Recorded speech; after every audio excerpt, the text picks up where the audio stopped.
കാണില്ല. ഖുറാനിൽ ഇട്ടുകൊടുത്ത് ഖുറാൻ ഇട്ട് ചവിട്ടി കയറാൻ പറഞ്ഞാൽ ഇവർ അറിയാതെയാണ് കയറും. പക്ഷേ ആരെങ്കിലും കാണുന്നുണ്ടെങ്കിൽ ചെയ്യരുത്. പ്രധാനപ്പെട്ട ചോദ്യം, നാളെ ഏതെങ്കിലും അമ്പലത്തിൽ നിന്നും ദീപാരാധന സമയത്ത് മണിയടി ഉണ്ടായാൽ, ഏതെങ്കിലും പള്ളിയിൽ നിന്നും കുർബാന നടക്കുന്ന സമയത്തോ പ്രാർത്ഥന നടക്കുന്ന സമയത്തോ മണിയടി ഉണ്ടായാൽ നിങ്ങളുടെ പരിപാടികൾ നിർത്തിവെക്കൂ എന്നുള്ള ചോദ്യമായിരിക്കും ഇവർ ചോദിക്കാൻ പോകുന്നത്. വളരെ ആവേശത്തോടെ പ്രസംഗിച്ചുകൊണ്ടിരുന്നയാൾ താങ്കൾ പറഞ്ഞ വാക്കിന് സഡൻ ബ്രേക്ക് ഇട്ട് അല്ലെ ടയർ പൊട്ടുന്ന പോലെ ബസ്റ്റ് ചെയ്യാണ് ഇത്. ആവേശം മുഴുവൻ ചോർന്നു പോയി അനുസരണയുള്ള കുട്ടിയെപ്പോലെ. 40 വർഷം പാടി വന്ദേമാതരം. ഈ വന്ദേമാതരം മുഴുവൻ കേട്ട് കഴിഞ്ഞാൽ പലർക്കും ചൊറിച്ചല.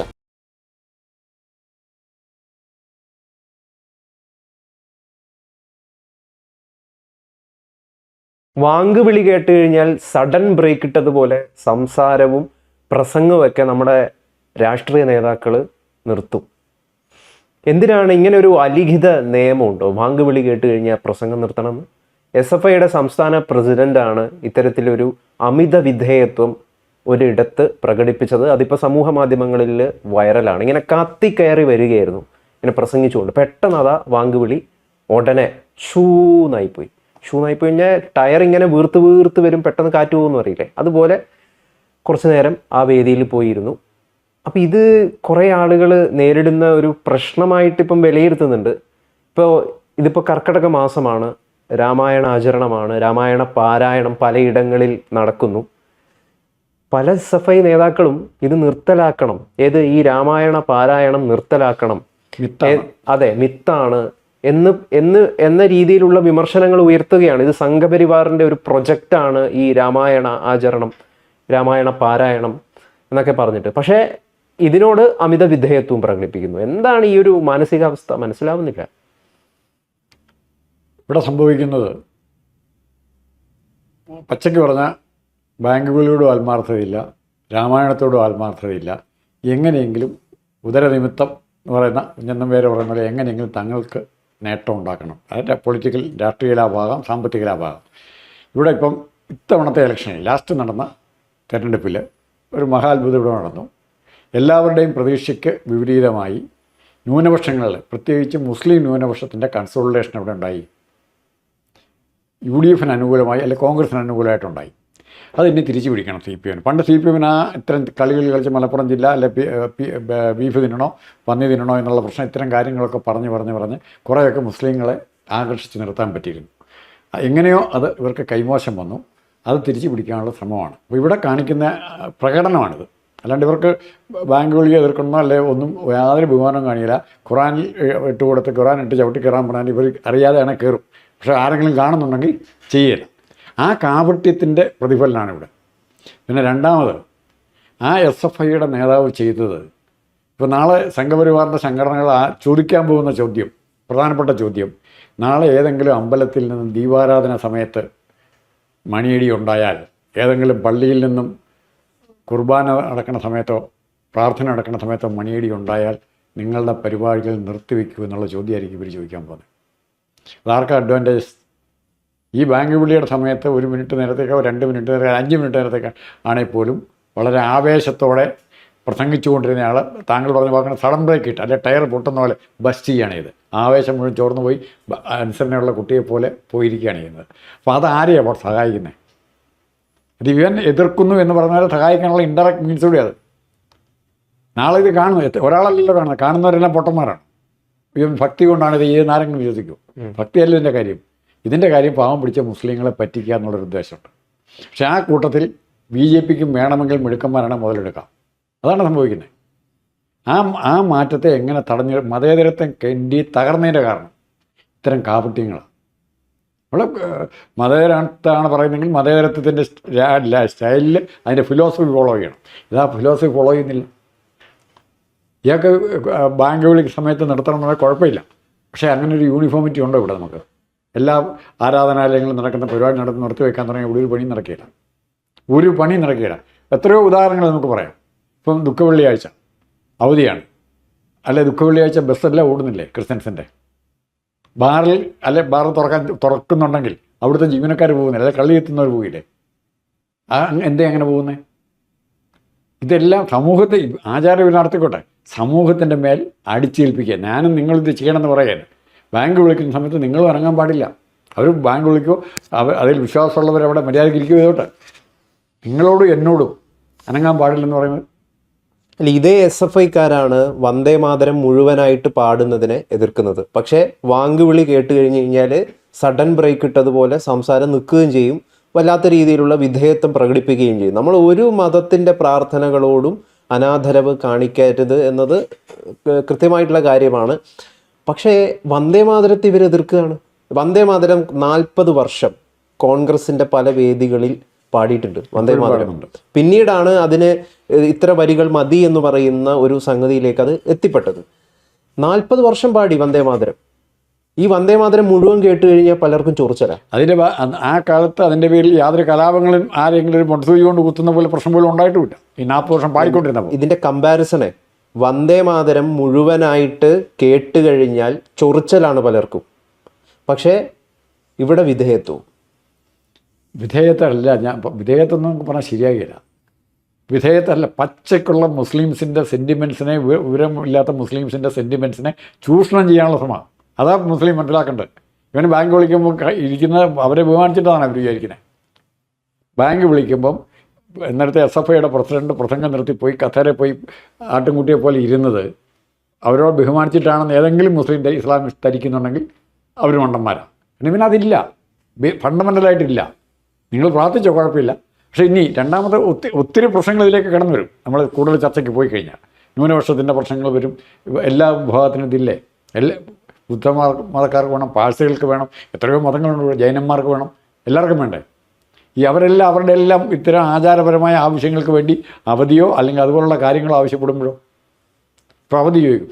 മറ്റേ ഓണത്തിന് കൊടുത്തില്ലേ, വിഷുവിന് കൊടുത്തില്ലേ, അതുകൊണ്ട് ബക്രീദിന് റംസാനും വേണം, ഇപ്പോൾ പറയും ക്രിസ്മസിന് വേണം, പെസഹ വ്യാഴയ്ക്ക് വേണം. അപ്പോൾ ഇതുപോലും ജാതിയുടെയും മതത്തിൻ്റെയും പേരിൽ ഉണ്ടാക്കി കൊണ്ടുവരികയാണ്. അതിൽ നിന്ന് മാറി അവർ ഉണ്ടാക്കിക്കൊണ്ട് കുഴപ്പമില്ല. പക്ഷെ അതിൽ നിന്ന് മാറി നിൽക്കേണ്ട പ്രൈമറി ഉത്തരവാദിത്വം സ്റ്റേറ്റിനാണ്. സ്റ്റേറ്റ് ഇവരെല്ലാം റെപ്രസെൻ്റ് ചെയ്യുക സ്റ്റേറ്റ്. അപ്പോൾ താങ്കൾ എന്താ പറയുന്നത്? അപ്പോൾ വാങ്കുവിളി ഇപ്പോൾ ഒരു പ്രസംഗത്തിനിടെ ഒരു മുസ്ലിം പോപ്പുലേറ്റഡ് ആയിട്ടുള്ള ഒരു പ്രദേശത്ത് ഒരു പരിപാടി നടക്കുകയാണ്, അവിടെ വാങ്കുവിളി ഉയരുന്നു. അപ്പോൾ പൊതുവേ നമ്മുടെ നാട്ടിലെ രാഷ്ട്രീയ നേതാക്കള് എന്താ ചെയ്യുക? ആ പരിപാടി കുറച്ച് നേരത്തേക്ക് നിർത്തിവെക്കുകയാണ് ചെയ്യുക. അത് ചെയ്യാൻ പാടില്ല എന്നാ പറയുന്നത്? അല്ലാതെ അത് ചെയ്യുന്നുണ്ട്. ബാങ്ക് വിളി നിർത്തി വെക്കുന്നതുകൊണ്ട്, ബാങ്ക് വിളിക്കുന്ന സമയത്ത് നമ്മുടെ നടത്തിക്കൊണ്ടിരിക്കുന്ന പരിപാടി തൽക്കാലത്തേക്ക് നിർത്തി വെക്കുന്നതുകൊണ്ട് കുഴപ്പമില്ല. പക്ഷെ അതൊരു അവരുടെ ആരുടെ എന്നെ ബഹുമാനിച്ചുകൊണ്ടാ? അവിടെ ബാങ്ക് വിളിക്കുന്ന കുറേ മനുഷ്യരുണ്ട്, അവരുടെ വികാരത്തെ ബഹുമാനിച്ചുകൊണ്ട് മാത്രം ചെയ്യുന്ന, അല്ലാണ്ട് അവരുടെ വികാരത്തെ അക്സെപ്റ്റ് ചെയ്തുകൊണ്ടല്ല. ഞാൻ പറഞ്ഞ മനസ്സിലായോ? ഓരോ മതങ്ങൾക്കും വ്യക്തിപരമായി ഓരോ വിശ്വാസങ്ങളുണ്ട്. അത് പരസ്പരം അങ്ങോട്ടും ഇങ്ങോട്ടും വിശ്വസിക്കണം എന്ന് പറയാൻ പറ്റില്ല, പരസ്പരം ബഹുമാനിക്കണം എന്ന് പറയാം. ഇവിടെ ബഹുമാനമല്ല കാണിക്കുന്നത്, വിധേയത്വമാണ് കാണിക്കുന്നത്, അടിമത്താണ് കാണിക്കുന്നത്. മതേതരാന്ന് പുറമേ പറയുക, അതാണ് അവരുടെ കാപട്യം എന്ന് പറയുക. ഏറ്റവും വലിയ മതേതരവാദികളെന്ന് ഒരു വശത്ത് ബാധിക്കുകയും മറുവശത്ത് ഇത്തരം കാര്യങ്ങൾ ചെയ്യുക. അതാണ് പ്രശ്നം, വേറെ കാര്യങ്ങളൊന്നുമില്ല. വെള്ളാപ്പള്ളി ഇരിക്കുന്ന സ്റ്റേജിൽ പിണറായി വിജയൻ കടന്നപ്പള്ളി രാമചന്ദ്രനോട് ഇരിക്കാൻ പറഞ്ഞിട്ടുണ്ടല്ലേ? തീർച്ചയായിട്ടും. ഒരു ഭക്തിഗാനം ഉയർന്നപ്പോൾ ഇരിക്കാൻ പറഞ്ഞിട്ടുണ്ട്. ഭക്തിഗാനം ഉയർന്നപ്പോൾ കടന്നപ്പള്ളി എഴുന്നേക്കാൻ പോകുന്നു, കടന്നപ്പള്ളിയെ പിടിച്ച് കണ്ണൂർ വെച്ച്. അതെ. അപ്പോൾ അത് എന്തിൻ്റെ സിമ്പലാ? അതേപോലെ തന്നെ പിണറായി വിജയൻ ഒരു വേദിയിൽ പ്രസംഗിക്കുമ്പോൾ അയ്യപ്പ ഭക്തിഗാനം പുറകിൽ നിന്ന്, അത് അന്നേരം ആ ഒരു അന്തരീക്ഷമാണ് ശബരിമല സ്ത്രീ പ്രവേശനവുമായി ബന്ധപ്പെട്ടിട്ടുള്ള. അപ്പോൾ അത് നിർത്തിവെപ്പിക്കാൻ ആഹ്വാനം നൽകി തിരുവനന്തപുരം ജില്ലയിൽ. അപ്പം ഈ ഒരു കാപട്യം ഉണ്ടല്ലോ, വാങ്കിനോടൊരു നിലപാടും മറ്റ് ഭക്തിഗാനങ്ങൾ കേൾക്കുമ്പോൾ അത്ര ബഹുമാനിക്കേണ്ട എന്ന് പറയുന്ന ഒരു സമീപനം ഉണ്ടല്ലോ, അത് തെറ്റാണ്. അല്ല, അതിൻ്റെ കാരണം ഞാൻ ആദ്യം പറഞ്ഞ കാരണമില്ലേ. പക്ഷേ എന്നിട്ടും പിണറായി വിജയന് ഫലം ചെയ്തോ? ഇല്ലല്ലോ. ഇവർക്ക് 2 ഉദ്ദേശങ്ങളുണ്ട്. ഒന്നുകിൽ ഇവർക്ക് മുസ്ലിം വോട്ടുകൾ മുഴുവൻ കിട്ടുക, സംഘപരിവാർ ബാക്കി വോട്ട് കൊണ്ട് പോക്കോട്ടെ, ബി ജെ പിക്ക് വളരാനുള്ള ഏറ്റവും അനുകൂലമായ സാഹചര്യം ഇത്. ഏറ്റവും അനുകൂലം പിണറായി വിജയനെ പോലുള്ള ഒരാളാണ് തുടരുന്നതെങ്കിൽ കേരളത്തിൽ BJP ഭരണം പിടിച്ചിരിക്കും, സംശയം വേണ്ട. കാരണം ആദ്യം പറഞ്ഞ സ്റ്റേറ്റുമായിട്ട് ബാക്കി ജനങ്ങളെ മുഴുവൻ അകറ്റുന്നേ. ഇത് CPM സപ്പോർട്ട് ചെയ്യുന്നതിനും കാണുന്നില്ലേ? അവർ കൂടുതലും ഹൈന്ദവ വിശ്വാസികളാണ്. കേരളത്തിലൊരു ഹൈന്ദവ പാർട്ടി എന്ന് പറഞ്ഞാൽ ശരിക്കും പറഞ്ഞാൽ CPM ആണ്. അവർക്ക് കിട്ടുന്ന വോട്ടുകളിൽ 80% ഹിന്ദുക്കളുള്ള വോട്ടാണ്. അവിടെ ഇത് കാണുന്നുണ്ട്. സാറേ, നമ്മൾ ഈ വാങ്കുവിളിയുമായി ബന്ധപ്പെട്ടിട്ട് കുറേയധികം കോൺട്രവേഴ്സികൾ, വിവാദങ്ങളാണ് ലോകമെമ്പാടും നടക്കുന്നത്. ഇപ്പം ഡെൻമാർക്ക് പോലുള്ള രാജ്യങ്ങളിൽ അവരുടെ അതായത് കൂരയ്ക്ക് മുകളിൽ നിന്ന് വാങ്കുവിളി ഉയരുന്നത് നിർത്തലാക്കണം എന്ന് പറഞ്ഞിട്ടുള്ള ഒരു ഡിസ്കഷൻ പോലും പല രാജ്യങ്ങളിലും നടന്നുകൊണ്ടിരിക്കുകയാണ്. അതായത് ഈ ഒച്ചത്തിലുള്ള വിളി ആവശ്യമില്ല, സ്വകാര്യമായിട്ട് വിളിച്ചാൽ മതി എന്ന് പറയുന്നൊരു സംഗതി. അപ്പോൾ ഇത് പല സ്ഥലത്തും ഉയരുകയാണ്. അപ്പോൾ ഈ എന്താണ് അതിൻ്റെ ഒരു വിഷയം എന്താണ്? ഇത് ഈ ഉച്ചത്തിലുള്ള വാങ്കുവിളി കൊണ്ട് എന്താണ് അപകടം? ഇപ്പം ഉത്തർപ്രദേശിൽ ഇത് യഥാർത്ഥത്തിൽ പലയിടങ്ങളിലും ബാൻ ചെയ്തിട്ടുണ്ട്. അവിടെ വാങ്കുവിളി മാത്രമല്ല, ക്ഷേത്രത്തിൽ നിന്ന് ഉച്ചത്തിൽ മുഴങ്ങുന്ന ഈ പ്രാർത്ഥനകൾ പോലും അങ്ങനെ അതിൻ്റെ ആവശ്യമില്ല. സ്വകാര്യമായിട്ട് ചെറുതായിട്ട് ചെയ്താൽ മതി. പബ്ലിക്കിനെ ഡിസ്റ്റർബ് ചെയ്യുന്നുണ്ട്. പബ്ലിക്കിന് നിങ്ങൾ ഇത് അറിയേണ്ട ആവശ്യമില്ലെന്നേ, നിങ്ങൾ മതപരമായ ആളുകൾക്ക് കേട്ടാൽ പോരെ. ഇത് ഒരു കണക്കിൽ പറഞ്ഞു, ഞാൻ പറഞ്ഞത് ഇത് ശരിക്കും കേരളത്തിൽ പ്രത്യേകിച്ച് മറ്റു സ്റ്റേറ്റ് നമ്മൾ പറഞ്ഞിട്ട് കാര്യമില്ല, മതേതരമായി ചിന്തിക്കുന്ന ആൾക്കാരുണ്ടെങ്കിൽ അവരാണ് പ്രതികരിക്കേണ്ടത്. ഇപ്പോൾ CR നീലണം വരുമ്പോൾ അത് എന്താ അതിൻ്റെ അർത്ഥം, എങ്ങനെയാണ് BJP വളരുന്നതിന് കാരണം ഇതുവരെ ഇവർ കണ്ടുപിടിച്ചിട്ടില്ല. ഇതാണ് കാരണം BJP ബാങ്ക് വിളിയെ പ്രോത്സാഹിപ്പിക്കുന്ന സമീപനം, അതിനോട് വിധേയത്വം കാണിക്കുന്ന സമീപനം. അത് ബാങ്ക് വിളിയെ വിധേയത്വം കാണിക്കുന്നുണ്ടെങ്കിൽ നിങ്ങൾ ശ്രീനാരായണ ഗുരുവിൻ്റെ പ്രാർത്ഥനയ്ക്കും വിധേയത്വം കാണിക്കണം, അമ്പലത്തിലെ പ്രാർത്ഥനയ്ക്കും കാണിക്കണം, പള്ളിയിലെ പ്രാർത്ഥനയ്ക്കും നിങ്ങൾ വിധേയത്വം കാണിക്കണം. ആ വിധേയത്തെ ഒന്നിനോട് മാത്രം കാണിക്കുമ്പോൾ അവനാരായി? അവൻ പൊന്നാനി പോയി സുന്നത്ത് ചെയ്ത് ഇസ്ലാമാകേണ്ടി വരും, അവൻ ആത്മാർത്ഥമായിട്ടാണെങ്കിൽ. അതാണ് ശരിയെങ്കിൽ. പിന്നെ അതിനെ ബഹുമാനിച്ചിട്ടാണെങ്കിൽ ബഹുമാനം കാണിക്കുന്നതിന് ചില മാന്യതകളും മര്യാദയുണ്ട് ബഹുമാനം കാണിക്കുന്നതിന്. ഇത് അതിനപ്പുറത്തേക്ക് പോവുകയാണ്. അവിടെയാണ് നമ്മുടെ സമൂഹം ഇന്ന് ഒരു ക്യാൻസർ വളർത്തി കൊണ്ടുവരികയാണ്. ഇത് നാളെ BJPയുടെ നിയന്ത്രണത്തിൽ നിൽക്കണം. ഇതിനുള്ള റിട്ടാലിയേഷൻ നാളെ മോഡി വിളിച്ച് പറയുക, നിങ്ങൾ ഇതിനെ തിരിച്ചടിക്കാൻ പോകണ്ട, അല്ലെങ്കിൽ തിരിച്ചതുപോലെ പാടാൻ പോകണ്ടെന്ന് പറഞ്ഞാൽ കേൾക്കാൻ ഹിന്ദുക്കൾ പോലും ചിലപ്പോൾ കണ്ടുവന്ന് വരില്ല. അവർ സ്വയം തീരുമാനങ്ങളെടുക്കും, നേതൃത്വമില്ലാതെ തീരുമാനങ്ങളെടുക്കും. അത്തരം തീരുമാനങ്ങൾ രാജ്യത്തെ ആഭ്യന്തര കുഴപ്പത്തിലേക്ക് നയിക്കും. ഇപ്പോൾ സ്പെയിൻ അനുഭവിക്കുന്നുണ്ട്. ഇപ്പോൾ ലാസ്റ്റ് ഇപ്പം മൊറോക്കോയിലെ പോലെ അഭയാർത്ഥികൾ അങ്ങോട്ടും ഇങ്ങോട്ടും വരും, ആ വിഷയം അറിഞ്ഞില്ലല്ലോ. അപ്പം അതുപോലത്തെ ഒരു സാഹചര്യം ഇന്ത്യയിൽ, കേരളത്തിൽ നിന്ന് കുറേ അഭയാർത്ഥികൾ മുസ്ലിങ്ങൾ കാശ്മീരിലേക്കും, കാശ്മീരിൽ നിന്ന് കുറേ ഹിന്ദുക്കൾ ഇന്ത്യയുടെ മറ്റു ഭാഗങ്ങളിലേക്കും വരുന്ന ഒരു സാഹചര്യം ഉണ്ടാക്കരുത്. ഇപ്പോൾ വാങ്കുവിളിയോട് അസഹിഷ്ണുത രേഖപ്പെടുത്തണം എന്നാണോ പറയുന്നത്? ഇല്ല, അത് അവർ പ്രാർത്ഥിച്ചിട്ട് അവരുടെ പള്ളിയുടെ ചുറ്റുവട്ടത്തിനുള്ളിൽ, വിശ്വാസികളുടെ ചുറ്റുവട്ടത്തിനുള്ളിൽ, അവരുടെ വീടിൻ്റെ ആൾക്കാർക്ക് കേൾക്കത്തക്ക രീതിയിൽ, നാട്ടുകാരെ കേൾക്കത്തക്ക കോളാമ്പി നിരോധിച്ചതിനാ മൈക്ക് സെറ്റിൻ്റെ കോളാമ്പി പണ്ടുണ്ടായിരുന്നു. ഇപ്പോൾ ആ സൗണ്ട് ആംപ്ലിഫൈ ചെയ്യുന്ന സൗണ്ട് നമുക്ക് മറ്റുള്ളവർക്ക് ഹാനികരമല്ല, ഇഷ്ടമില്ലാത്തതാണെങ്കിൽ അത് അതിൻ്റെ പരിധിക്കുള്ളിൽ നിൽക്കണം. ഇപ്പം ഡാൻസോ അല്ലെങ്കിൽ നാടകം നടക്കുമ്പോൾ അത് കാണാൻ താല്പര്യമുള്ളവൻ അങ്ങോട്ട് പോകണമെന്നേ. വഴി ഈ ഒച്ച മുഴുവൻ ഇങ്ങനെ വരെ വെക്കണോ? 1 കിലോമീറ്റർ 2 കിലോമീറ്റർ വരെ വെക്കണോ? ആവശ്യമില്ലല്ലോ. ഇപ്പോൾ ഓരോരുത്തരുടെ മനസ്സിൽ, ഇപ്പം ഉദാഹരണത്തിന് മള്ളിയൂർന്ന് ഞാൻ എടുത്തു പറയാം, മള്ളിയൂർ എന്നൊരു അമ്പലമുണ്ട് അവിടെ എൻ്റെ വീടിനടുത്ത്. മള്ളിയൂർ പ്രധാനപ്പെട്ട ഒരു ക്ഷേത്രമാണ്.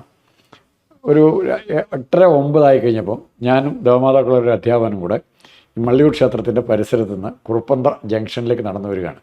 അപ്പോൾ ഇടയ്ക്ക് വെച്ച് ഈ അധ്യാപകൻ പറഞ്ഞു, കണ്ടോ അവിടുത്തെ ഈ ഒച്ച ഭയങ്കരമാണ്, ഇതെന്തിനാണ് വരുന്ന, അപ്പോൾ ഒത്തിരി സൗണ്ട് കുറച്ച് വെച്ചാൽ കുഴപ്പം. ശരി, ഞാനും അതിനെ പൂർണ്ണമായിട്ട് സപ്പോർട്ട് ചെയ്യേ.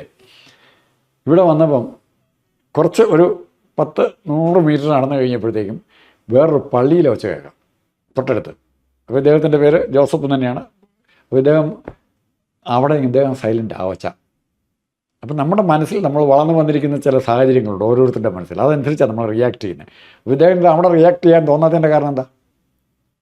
പള്ളിയിൽ നിന്ന് വരുന്ന ഒച്ചയ്ക്ക് അത് അസഹനീയമെന്ന് തോന്നിയല്ല, മറിച്ച് ഇപ്പുറത്ത് മള്ളിയൂർ അമ്പലത്തിലെ തോന്നാലും ബാങ്ക് വിളിക്കുന്ന കേട്ടാൽ ഇവർക്ക് അസഹനീയത തോന്നും. ഓരോരുത്തർക്കും അങ്ങനെയൊക്കെയാണ് നമ്മളെ വളർത്തിക്കൊണ്ടുവരുന്നത്. അതാണ് ആദ്യം മാറേണ്ടത്. എൻ്റെയും നിങ്ങളുടെയും മനസ്സിലുള്ള സെക്ടേറിയൻ ചിന്താഗതിയെ വളർത്തിക്കൊണ്ടുവരരുത്, അത് മാറണം. അപ്പോൾ ബാങ്ക് വിളിക്കുന്ന നമുക്ക് പ്രശ്നമില്ലെന്നേ, ഒരു തരത്തിലും ബാധിക്കുകയില്ല. പക്ഷെ അതിനോടുള്ള പെരുമാറ്റം, നടപ്പാക്കുന്ന രീതി. ഞാൻ അവസാനം നിർത്തുമ്പോൾ ഒറ്റ കാര്യം കൂടി ചോദിക്കാം. വാങ്കുവിളിയോട് ഈ വിധേയത്വം കാണിക്കുകയും രാമായണ മാസാചരണം അല്ലെങ്കിൽ കർക്കിടക മാസാചരണം, രാമായണ പാരായണം ഇത് നിർത്തണമെന്ന് ഒരു കമ്മ്യൂണിസ്റ്റുകാരൻ അല്ലെങ്കിൽ ഒരു SFI നേതാവ് പറയുകയും ചെയ്യുന്നതിൻ്റെ ഒരു കാപട്യമില്ല യഥാർത്ഥത്തിൽ? അവനിട്ട് പിടിച്ച് 2 അടിയും കൊടുത്ത് അവനെ ജയിലിൽ പിടിച്ചിടുക എന്നുള്ളതാണ് ഉത്തരവാദിത്തപ്പെട്ട ഗവൺമെൻറ് ചെയ്യേണ്ടത്, സെക്കുലർ ഗവൺമെൻറ് ചെയ്യേണ്ടത്. എന്തായാലും SFIയുടെ സംസ്ഥാന പ്രസിഡന്റ് ശിവപ്രസാദാണ് ഇത്തരത്തിലുള്ളൊരു ബലൂൺ ഊതിവിട്ട ബലൂൺ എന്താണ് ഇങ്ങനെ കത്തി കയറുകയായിരുന്നു, ബലൂണ് എയറടിച്ച് കത്തി കയറുകയായിരുന്നു BJPയെ ചീത്ത വിളിക്കാൻ, നരേന്ദ്രമോദിയെ ചീത്ത വിളിക്കാനായിട്ട്. പെട്ടെന്ന് പുറകിൽ നിന്നൊരു വാങ്കുവിളി ഉയർന്നു, സഡൻ ബ്രേക്ക് ഇട്ടതുപോലെ പ്രസംഗം അവസാനിപ്പിക്കുന്നു, സീറ്റിൽ പോയിരിക്കുന്നു. അയാളെ പ്രസംഗം കൊണ്ടും പെരുമാറ്റം കൊണ്ടും സഹായിച്ചിരിക്കുന്നത് BJPക്ക് അടുത്ത ഇലക്ഷനിൽ ഒരു 10,000 വോട്ടെങ്കിലും എവിടെയെങ്കിലുമൊക്കെ കൂടുതൽ കിട്ടാൻ സഹായിക്കും. തീർച്ചയായിട്ടും. എന്തായാലും വാങ്കുവിളിയോ മറ്റേതെങ്കിലും ഒരു മത പ്രാർത്ഥനകളെയോ അവഹേളിക്കുക, നിന്ദിക്കുക എന്ന് പറയുന്നത് ശരിയായിട്ടുള്ളൊരു നിലപാടല്ല. പക്ഷെ അമിത വിധേയത്വവും മറ്റ് ചില സമുദായങ്ങളുടെ, ഹിന്ദു സമുദായങ്ങളുടെയോ ക്രിസ്ത്യൻ സമുദായങ്ങളുടെയോ ഭക്തിഗാനങ്ങളോട്, പ്രാർത്ഥനകളോട് അവജ്ഞയും പ്രകടിപ്പിക്കുന്ന സമീപനം ഒട്ടും ശരിയല്ല. അല്ല, അത് ആ ഒരു ബഹുമാനത്തിൻ്റെ അംശം അല്ലെന്ന് ഇവിടെ ഞാൻ ആദ്യം പറഞ്ഞത്. ഇത് ബഹുമാനമല്ല, ഇസ്ലാമിൻ്റെ പറ്റിക്കലാണ്. പറ്റിക്കൽ. ആ വാക്കാണ് കറക്റ്റ്. ചതി, വഞ്ചന എല്ലാം ഉണ്ട് ഇതിനകത്ത്. ഒരു ആത്മാർത്ഥം ഇല്ലാത്ത ഒരു കാര്യത്തിന് വേണ്ടി അവൻ ഈ ഷോ കാണിക്കുന്നത്. ഒരു ആത്മാർത്ഥം ഇല്ലാത്ത ഇരുമങ്ങായിട്ട് വീണ ജോർജ് കാണിച്ചില്ലേ പെടലി പോയെന്നും പറഞ്ഞ്. അതുപോലത്തെ ഒരു ഷോ ആയത് വീണ ജോർജ് കാണിച്ച അതിൻ്റെ വേറൊരു വശമാണിത്. ഇത് സമൂഹത്തെ മൊത്തം സ്വാധീനിക്കുന്നൊരു ഷോയാണ്. അങ്ങനെ കാണിക്കുന്ന ഒത്തിരി പേരുണ്ട്.